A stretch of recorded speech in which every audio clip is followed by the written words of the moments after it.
Class 10 का 3.4 का दूसरा पॉइंट है।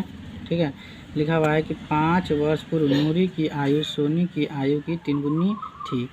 10 वर्ष पश्चात नूरी की आयु सोनी की आयु की 2 गुनी हो जाएगी। नूरी और सोनू की कितनी आयु है? इसमें बताया जा रहा है कि 5 वर्ष पूर्व नूरी की आयु सोनू की आयु से 3 गुनी थी।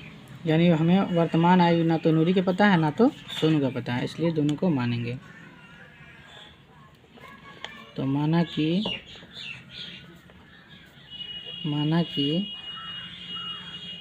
नूरी का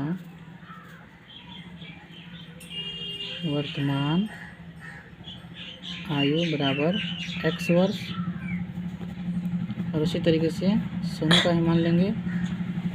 सोनू का वर्तमान आयु बराबर y वर्ष, दोनों का मान लिए। अब प्रश्न से जो प्रश्न बोलेगा उनके अनुसार चलेंगे। शर्त नंबर 1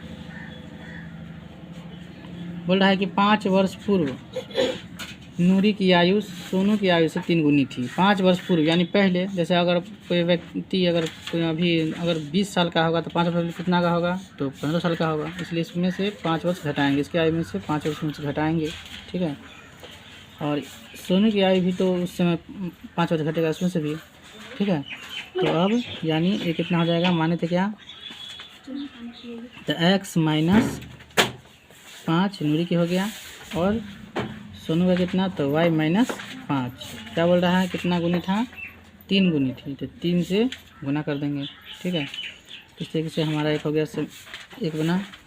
इस समीकरण बनाते हैं तो x माइनस 5 बराबर 3y माइनस में 5 दिया 15।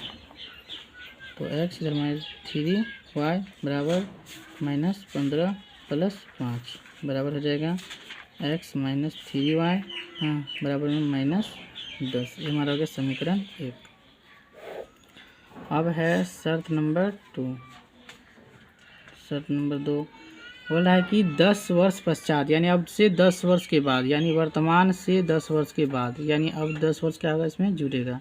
ठीक है, दोनों के आयु में जुड़ेगा 10 वर्ष के पश्चात। तो x प्लस 10, इधर भी y प्लस 10। अब बोल क्या रहा है? नूरी की आयु सोनू की आयु की 2 गुनी हो। सोनू की आयु की 2 गुनी हो, सीधे से बना करेंगे। तो x प्लस 10 बराबर 2y प्लस 10 गुना 20। तो x माइनस 2y बराबर 20 घटे 10 बराबर x माइनस 2y बराबर 10।